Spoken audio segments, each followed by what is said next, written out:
முதுமலை தேசிய பூங்கா தமிழ்நாட்டில் நீலகிரி மாவட்டத்தின் வடமேற்கில் மைசூர் செல்லும் சாலையில் அமைஞ்சிருக்கு.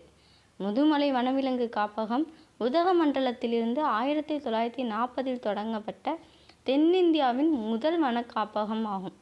முதுமலை சங்க காலத்தில் முதிரமலை எனவும் வழங்கப்பட்டது. இக்காப்பகத்தில் முதுமலை தேசிய வனப்பூங்கா 103 கிலோமீட்டர் பரப்பளவில் அமைக்கப்பட்டிருக்கு. மேலும் இந்த தேசிய பூங்கா உலக பாரம்பரிய சின்னங்களில் ஒன்றா அறிவிக்கப்பட்டிருக்கு. இதன் தொடர்ச்சியாக கர்நாடகத்தில் பந்திப்பூர் தேசிய பூங்காவும் கேரளாவில் வயநாடு வனவிலங்கு காப்பகமும் உள்ளது. இங்குள்ள யானைகள் முகாம் பார்வையாளர்களை கவரும் ஒன்றாகும். புறா, கழுகு மற்றும் பருந்து போன்ற பல்வேறு வகையான பறவைகள் இங்குள்ளன.